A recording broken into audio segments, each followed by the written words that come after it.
اعوذ باللہ من الشیطان الرجیم بسم اللہ الرحمن الرحیم قل اوحی الی انہ استمع نفر من الجن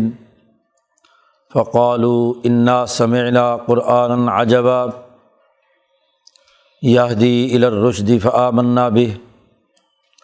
ولن نشرک بربنا احدا وَأَنَّهُ تَعَالَى جَدُّ رَبِّنَا مَا اتَّخَذَ صَاحِبَةً وَلَا وَلَدًا وَأَنَّهُ كَانَ يَقُولُ سَفِيهُنَا عَلَى اللَّهِ شَطَطًا وَأَنَّا ظَنَنَّا أَن لَّن تَقُولَ الْإِنسُ وَالْجِنُّ عَلَى اللَّهِ كَذِبًا وَأَنَّهُ كَانَ رِجَالٌ مِّنَ الْإِنسِ يَعُوذُونَ بِرِجَالٍ مِّنَ الْجِنِّ فَزَادُوهُمْ رَهَقًا وَأَنَّهُمْ ظَنُّوا كَمَا ظَنَنْتُمْ أَن لَّن يَبْعَثَ اللَّهُ أَحَدًا وَأَنَّا لَمَسْنَا السَّمَاءَ فَوَجَدْنَاهَا مُلِيَتْ حَرَسًا شَدِيدًا وَشُهُبًا وَأَنَّا كُنَّا نَقْعُدُ مِنْهَا مَقَاعِدَ لِلسَّمْعِ فَمَن يَسْتَمِعِ الْآنَ يَجِدْ لَهُ شِهَابًا رَّصَدًا وَأَنَّا لَا نَدْرِي أَشَرٌّ أُرِيدَ بِمَنْ فِي الْأَرْضِ أَمْ أَرَادَ بِهِمْ رَبُّهُمْ رَشَدًا وَأَنَّا مِنَّا الصَّالِحُونَ وَمِنَّا دُونَ ذَلِكَ كُنَّا طَرَائِقَ قِدَدًا وَأَنَّا ظَنَنَّا أَن لَّن نُّعْجِزَ اللَّهَ فِي الْأَرْضِ وَلَن نُّعْجِزَهُ هَرَبًا وَأَنَّا لَمَّا سَمِعْنَا الْهُدَىٰ آمَنَّا بِهِ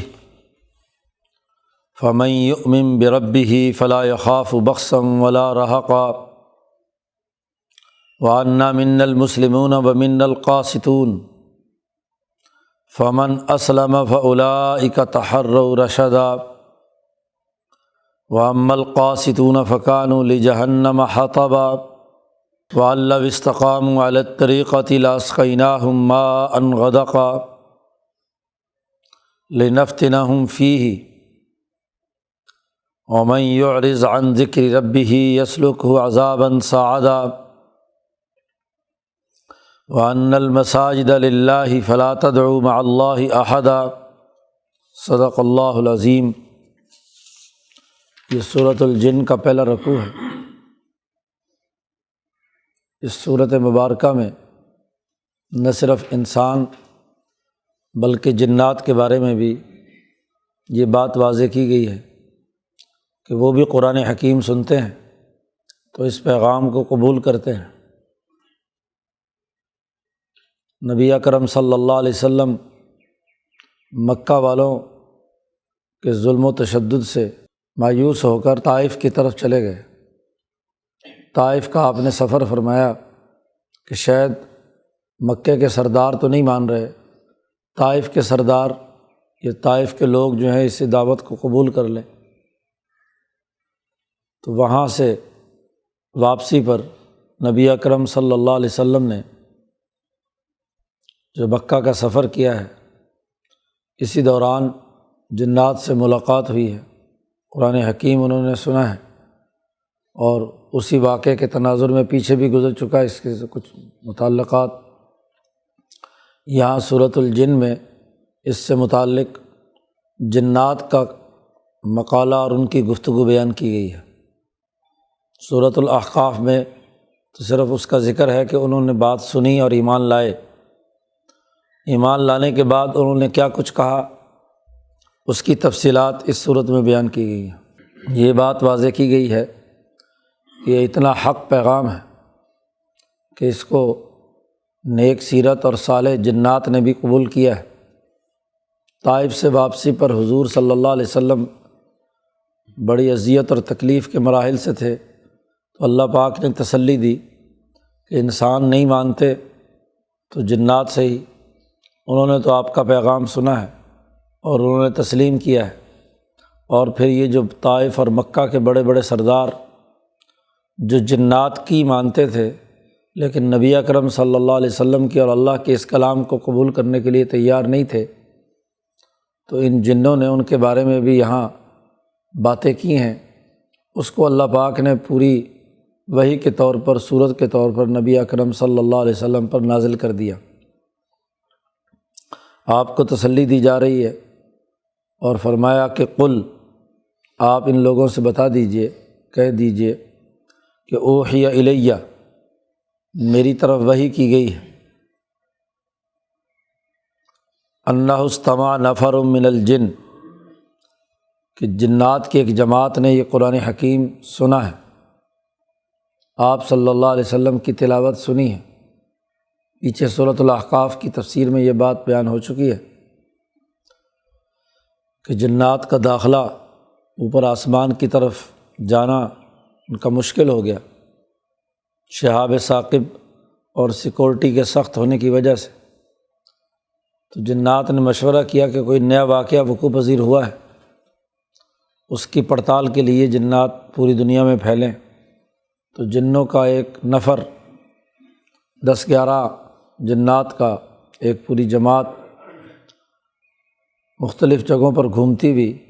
وہاں پہنچی۔ جب نبی اکرم صلی اللہ علیہ وسلم فجر کی نماز پڑھا رہے تھے اور طویل قرات آپ صلی اللہ علیہ وسلم نے نماز میں کی، تو اسے ان جنات نے سنا۔ نبی اکرم صلی اللہ علیہ وسلم سے کہا جا رہا ہے کہ آپ کہیے کہ میری طرف وحی کی گئی ہے کہ جنات کی ایک جماعت نے یہ کلام سنا ہے۔ فقالو، جنات نے کلام پاک سننے کے بعد، قرآن حکیم کی سماعت کے بعد جو کچھ کہا ہے، پورے رکوع میں تقریباً انہی کا یہ قول بیان کیا گیا ہے۔ تو انہوں نے اپنے جنات کے سامنے جا کر یہ گواہی دی ہے کہ انا سمعنا قرآنا عجبا، ہم نے ایک بڑا عجیب قرآن حکیم سنا ہے، ایک ایسی پڑھے جانے والی کتاب سنی ہے جو بہت ہی عجیب ہے، اس میں بہت عمدہ مضامین، بہت عمدہ گفتگو، اس نے ہمارے دلوں پر ایک خاص عجیب قسم کا تاثر پیدا کیا ہے۔ اس تعجب کی تھوڑی سی مثال بیان کی ہے کہ یہدی الی الرشد، کہ اس کے اندر سب سے بہترین بات یہ ہے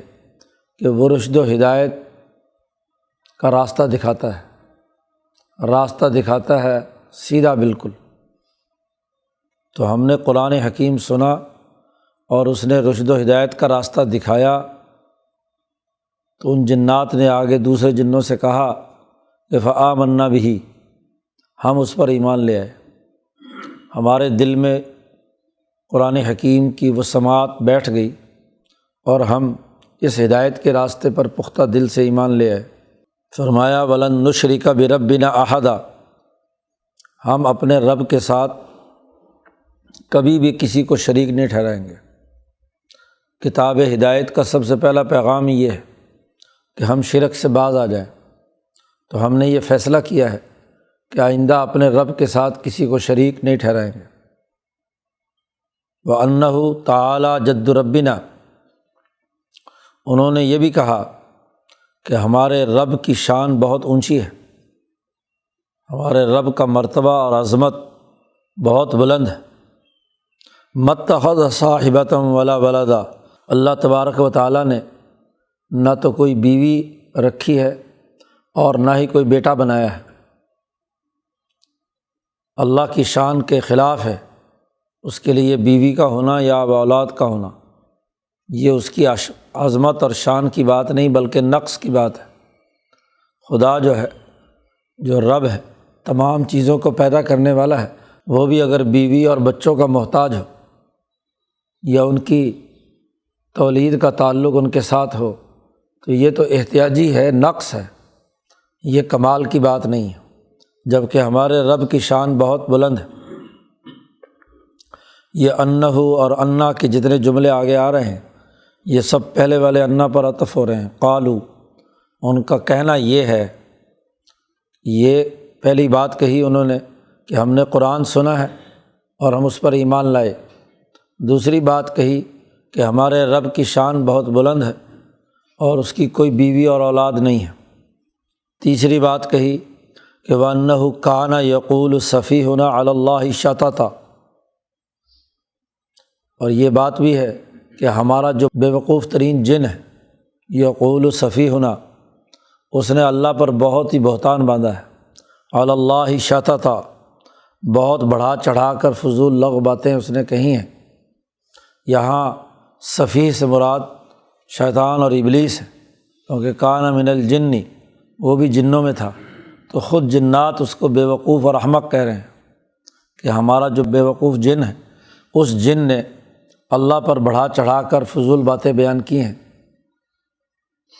چوتھی بات یہ ہے کہ انا ظننا ان تقول الانس والجن علی اللہ کذبا، ہم یہ یقین رکھتے ہیں، ہمیں یہ پورا پختہ خیال ہے کہ ان تقول الانس والجن، کوئی آدمی اور جن اللہ پر جھوٹ نہیں بول سکتا، جی وہ بالکل جھوٹ بات بیان نہیں کر سکتا۔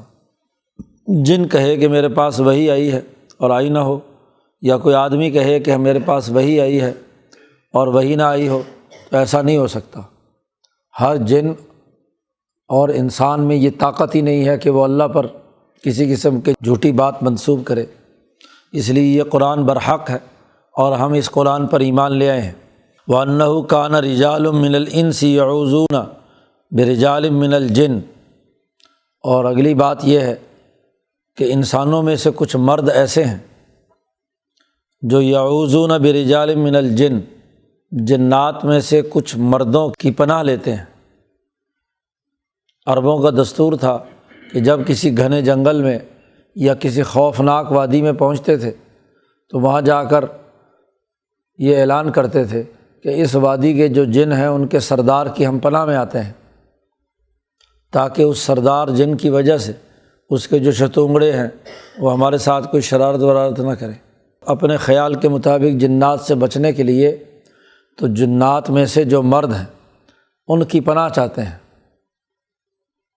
تو اس کے نتیجے میں وہ خود جنات کہتے ہیں فزادوہم رہقا،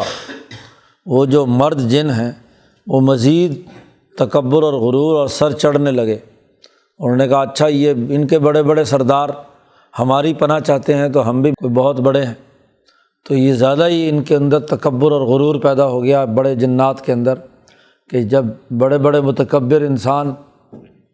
انسانوں میں سے جو لشکروں کے امیر ہیں وہ اگر یہ اعلان کرتے ہیں تو اس کا مطلب یہ کہ ہم پتہ نہیں کیا چیز ہے۔ وَأَنَّهُمْ ظَنُّوا كَمَا ظَنَنْتُمْ أَن لَّن يَبْعَثَ اللَّهُ أَحَدًا، چونکہ یہ ان کی تقریر اپنے جنات کے مجمع میں ہے، تو وہاں یہ مومن جن تقریر کرتے ہوئے کہتے ہیں کہ انہم ظنوا، یہ انسان ایسے ہی گمان کرتے ہیں، خیال کرتے ہیں جیسا کہ تم نے یہ گمان اور خیال کیا ہوا ہے کہ لن یبعث اللہ احدا، کہ اللہ کسی کو دوبارہ مر کر نہیں اٹھائے گا۔ تم جنات میں یہ جو غلط خیالی پھیلی ہوئی ہے کہ آخرت کوئی نہیں ہے، مر کر اٹھنا نہیں ہے، انسانوں کے اندر بھی ایسا ہی معاملہ رہا ہے، ان کا بھی یہ گمان رہا ہے۔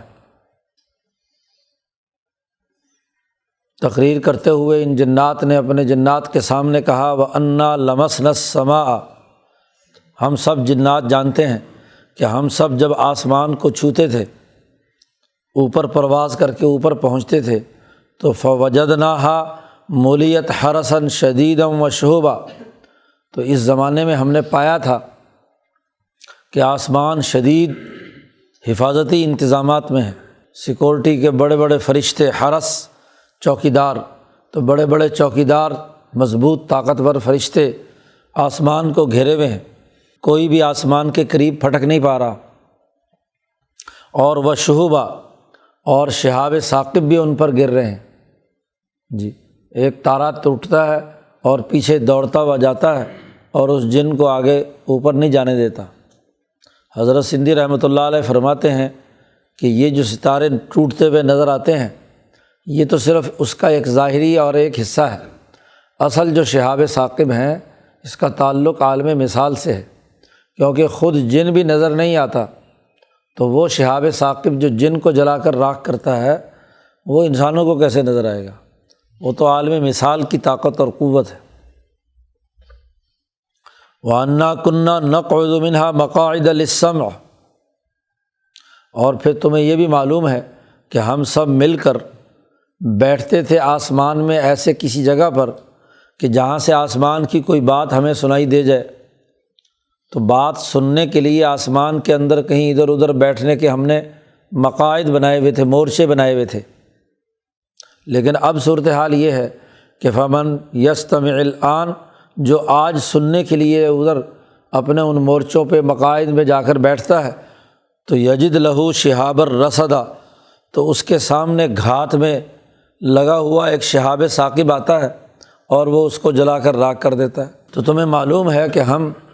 یہ آسمان کے اندر جو ہم نے سننے کے مقامات بنا رکھے تھے،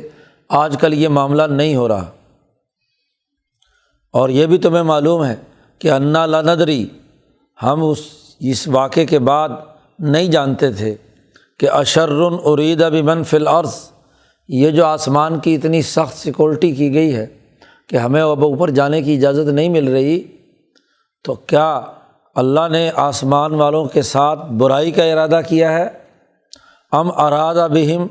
ربہم رشدا، یا اللہ نے ان کے ساتھ رشد و ہدایت کا رب نے فیصلہ کیا ہے، ان کے رب نے ان کو راستہ دکھانا ہے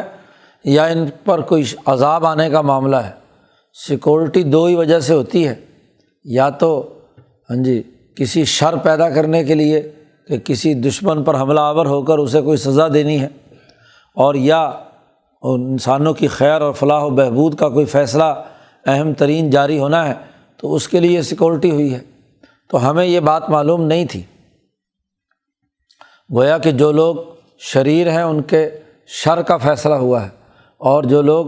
نیک ہیں اس کو قبول کرنے والے ہیں ان کے لیے رشد و ہدایت کا فیصلہ ہوا ہے۔ تقریر کرتے ہوئے جنات کہتے ہیں کہ انا منا الصالحون و منا دون ذالک، بے شک ہم میں سے بہت سے لوگ نیک بھی ہیں، صالح ہیں، اچھی طبیعت رکھتے ہیں، اور و منا دون ذالک، اور ہم میں سے ایسے بھی ہیں جو نیک نہیں ہیں، کوئی شر ان کے اندر داخل ہے۔ کنّا طرائق قددا، ہم تو مختلف راستوں کے اندر فرقہ واریت اور گروہیت کے اندر بٹے ہوئے ہیں۔ قدد ٹکڑے ٹکڑے پھٹے ہوئے ہیں، پھٹے ہوئے راستے تھے، کوئی کچھ اور کوئی کچھ، ہر ایک جن اپنے اپنی اختلافی خیالات کے مطابق گروپوں میں تقسیم۔ ہم یہ بھی گمان کرتے تھے کہ انا ظننا ان نعجز اللہ فی الارض، ہمارا یہ بھی خیال تھا کہ ہم اللہ کو زمین میں عاجز نہیں کر سکتے،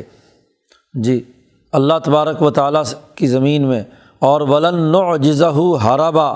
اور ہم اللہ تبارک و تعالیٰ سے بھاگ کر اپنی گرفت سے بچنے کے لیے اللہ کو عاجز بھی نہیں کر سکتے، ہم یہ دونوں کام نہیں کر سکتے۔ اللہ تعالیٰ ہمیں گرفت میں لا سکتا ہے اور ہم کہیں بھاگ کر نہیں جا سکتے۔ اب ہم نے یہ یقین اور اطمینان ہمیں حاصل ہو گیا اس کتاب مقدس قرآن حکیم کے نتیجے میں۔ وَأَنَّا لَمَّا سَمِعْنَا الْهُدَىٰ آمَنَّا بِهِ، یہ ساری تقریر کرنے کے بعد وہ جو جماعت جنوں کی حضور صلی اللہ علیہ وسلم پر ایمان لا کر بیعت کر کے حضور صلی اللہ علیہ وسلم کی جب واپس لوٹی تو اپنے باقی جنوں کے سامنے یہ تقریر کی کہ جب ہم نے ہدایت سنی تو آمنا بھی، ہم اس پر صدق دل سے ایمان لے آئے۔ اور یاد رکھو فَمَن يُؤْمِن بِرَبِّهِ، جو آدمی ایمان لائے اپنے رب پر، پختہ یقین اور اعتماد کے ساتھ اپنے رب پر پورا یقین لے آیا، فلا یخاف بخسا ولا رہقا، تو اسے کسی نقصان سے نہیں ڈرنا چاہیے، اس پر کسی قسم کا نقصان بھی نہیں ہوگا، اور نہ کوئی زبردستی اس سے کی جائے گی، طاقت کا استعمال کر کے اس کو کوئی نقصان پہنچایا جائے گا، اس طرح کا کوئی معاملہ نہیں۔ تو جو بھی ایمان لائے گا اپنے رب پر، اس کے لیے کچھ نقصان نہیں ہے، گھاٹا نہیں ہے، خطرہ نہیں ہے۔ یہ تقریر کی اور دعوت دی، گویا کہ جنات نے بات سنی اور اپنی ہی قوم کو دعوت دی۔ پھر جنات کی گفتگو ابھی تک چل رہی ہے، وَأَنَّا مِنَّا الْمُسْلِمُونَ وَمِنَّا الْقَاسِطُونَ، بے شک ہم میں سے کچھ لوگ مسلمان ہو گئے، اور وَمِنَّا الْقَاسِطُونَ، اور ہم میں سے لوگ کچھ ظالم ہو گئے۔ قاسط ظالم کے معنی میں ہے، کھال ادھیڑنے والے کو کہتے ہیں،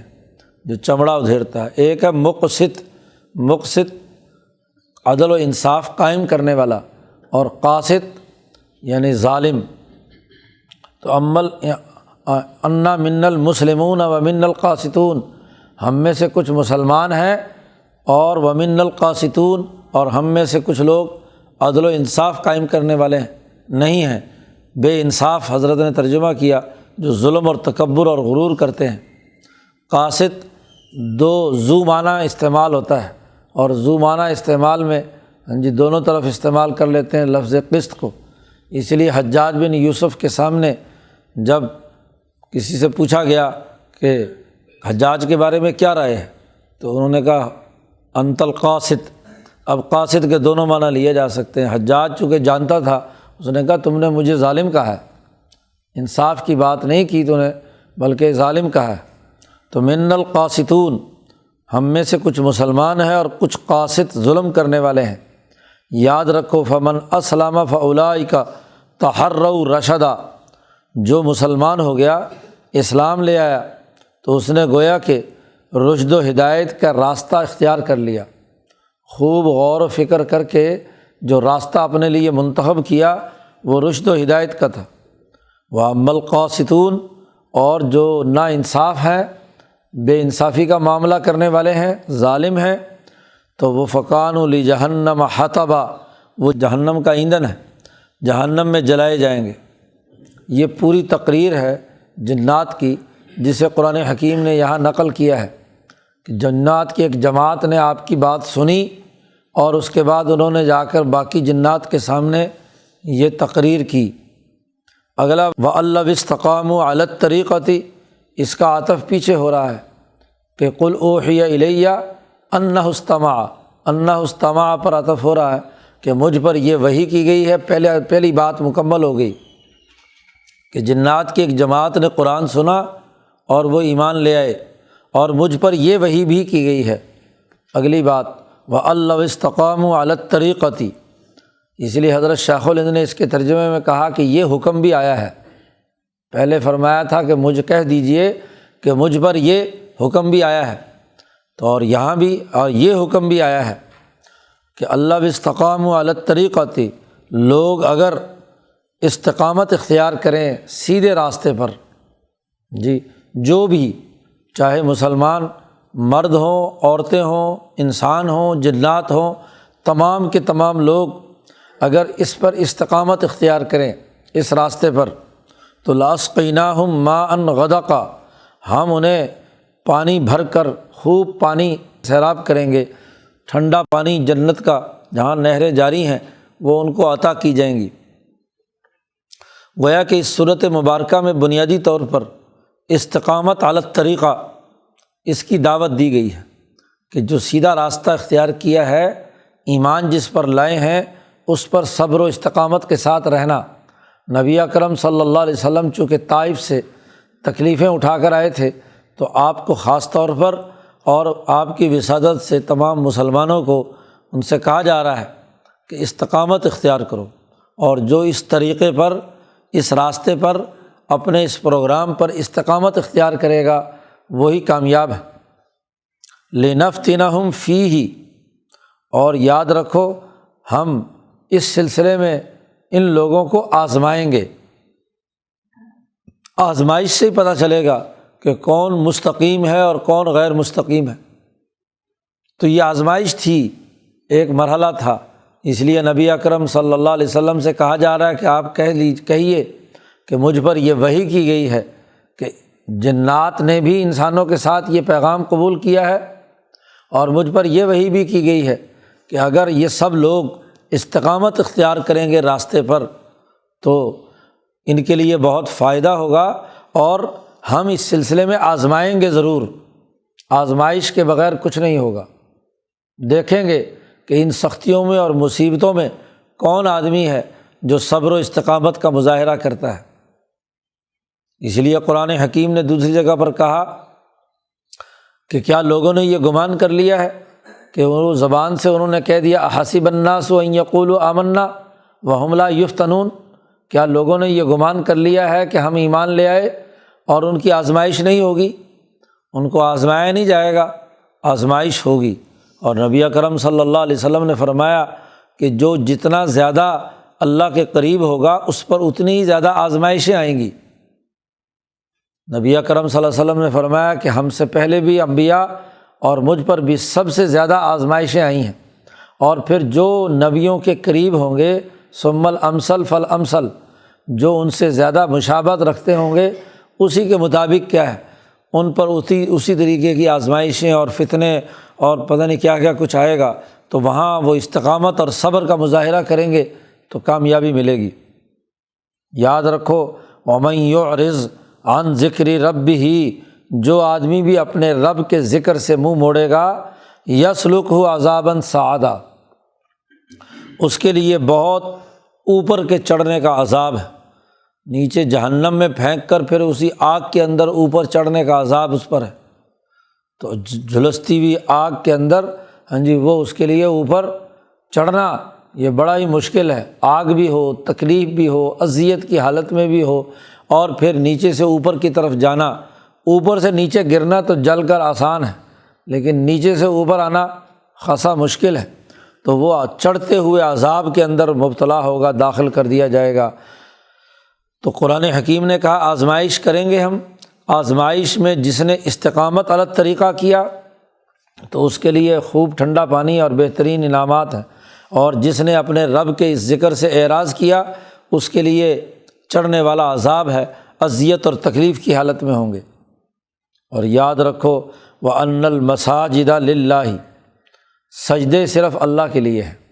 نمازیں اور عبادتیں اور مسجدیں صرف اللہ کی ہیں۔ فَلَا تَدْعُوا مَعَ اللَّهِ أَحَدًا، اللہ کے ساتھ کسی کو بھی شریک مت ٹھہراؤ۔ مسجد حرام خاص طور پر یہ اللہ کا گھر ہے، اللہ کا یہ گھر ہے، اس کے اندر کوئی شرک اور کفر کی اجازت اب نہیں ہے، اس لیے ان مسجدوں کو جو خالصتاً اللہ کے لیے بنی ہے، اور چونکہ اس کا سیاق و سباق مسجد حرام کے ساتھ اور حرم کعبہ کے ساتھ ہے تو یہ اللہ کے لیے بنایا گیا ہے، اس لیے اللہ کے ساتھ کسی کو شریک مت ٹھہراؤ۔ اور وَأَنَّهُ، اللہ نے یہ بھی وحی کی ہے کہ لما قام عبد اللہ یدعوہ، کہ جب اللہ کا بندہ کھڑے ہو کر ان کو دعوت دے، جب اللہ کا پیغام سناتا ہے تو کادوا یکونون علیہ لبدا، تو لوگوں کا ٹھٹ کھٹٹ جمع ہو جاتا ہے، مجمع جمع ہو جاتا ہے قرآن حکیم سننے کے لیے۔ نبی اکرم صلی اللہ علیہ وسلم جب حرم کعبہ میں قرآن پاک پڑھتے تو مشرکین کے بچے اولاد ساری وہاں جمع ہو جاتے، ابو بکر صدیق حرم میں پڑھتے تو ان کے چاروں طرف قرآن حکیم میں جو عجیب تاثیر ہے، اس کے جو معانی اور مفاہیم ہیں، اس کی جو تفصیلات ہیں، جب یہ عرب کے لوگ سنتے تھے تو مبہوت ہو جاتے تھے۔ جو شروع صورت میں کہا کہ جنات نے بھی کہا کہ قرآن حکیم ہم نے سنا ہے، قرآن عجبا، عجیب و غریب قرآن سنا ہے، ایسے ہی اس تعجب کا اظہار یہی کہ جب نبی اکرم صلی اللہ علیہ وسلم قرآن پڑھتے تھے یا ابو بکر صدیق قرآن حکیم پڑھتے تھے تو لوگ جمع ہو جاتے تھے۔ اسی وجہ سے ہی حضرت ابو بکر صدیق رضی اللہ تعالیٰ عنہ سے یہ مکے کے مشرک تنگ تھے اور اس کی وجہ سے کہتے تھے کہ یہ یہاں سے چھوڑ کر چلے جائیں۔ ابو بکر صدیق جب یہاں سے ہجرت کے ارادے سے نکلے ہیں تو راستے میں جو بڑا سردار ابن دغنہ تھا اس نے حضرت ابو بکر صدیق کو روکا تو وہاں اس نے ضمانت دی، تو اس پر مکے کے مشرکوں نے ان سے ایک ہی شرط لگائی کہ ابو بکر صدیق کو ہم مکہ سے نہیں نکالتے، لیکن کام یہ ہے کہ یہ حرم میں آ کر قرآن نہ پڑھا کریں، کہ عورتیں بچے ہمارے اس کو سنتے ہیں، اس کی عجب انگیزی ان کے اوپر اثر انداز ہوتی ہے، تو یہ پھر ہمیں خطرہ ہے کہ کہیں یہ مسلمان نہ ہو جائے۔ تو ابو بکر صدیق رضی اللہ تعالیٰ عنہ نے کچھ دن تو اس کی پابندی کی، پھر اپنے گھر کے بالکل سامنے وہاں ایک مسجد بنا لی، چھوٹی سی سجدہ گاہ مصلی بنا لیا، اور وہاں قرآن حکیم پڑھنا شروع کیا۔ حضرت عائشہ صدیقہ فرماتی ہیں کہ جب حضرت ابو بکر صدیق قرآن پڑھتے تھے تو گلی ساتھ ہی تھی، بالکل یہ جو دار ہجرہ ہے بالکل حرم سے باہر نکلتے ہی وہاں حضرت ابو بکر صدیق کا گھر تھا، تو جیسے ہی لوگ حرم سے نکلتے تو ابو بکر صدیق قرآن حکیم کی تلاوت کر رہے ہوتے، تو وہاں عورتیں بچے پورا کا پورا، اسی کو قرآن نے کہا کادوا یکونون علیہ لبدا، کہ لوگ اس پر جمع ہو رہے ہیں ٹھٹ کا ٹھٹ ایک دوسرے کو دیکھنے کے لیے اکٹھے ایک دوسرے سے بالکل جمع متفق ہو کر قریب قریب کھڑے ہو کر ایک دوسرے میں گھس گھس کر کیا ہے وہاں گویا کہ ایک پورا مجمع جڑا ہوا وہاں کھڑا ہے۔ تو یہ انسانوں کا بھی یہی معاملہ ہے۔ اب عورتیں اور بچے ان پر مکے کے مشرکوں کی طرح کا تکبر اور اس طرح کی چیزیں نہیں، تو وہ قرآن حکیم سن رہے ہیں۔ تو جو نیک جن ہیں انہوں نے بھی قرآن سنا تو انہوں نے بھی کیا ہے اس پر عمل کیا۔ تو اس رکوع میں جنات کی جو بنیادی گفتگو ہے وہ قرآن حکیم نے بیان کر دی، اور پھر آگے جو نبی اکرم صلی اللہ علیہ وسلم کو احکامات دیے ہیں اس کے تناظر میں اس کی تفصیلات اگلے رکوع میں بیان کی گئی ہیں۔ اللہ تعالیٰ قرآن حکیم کو سمجھنے اور اس پر عمل کرنے کی توفیق عطا فرمائے۔ اللہ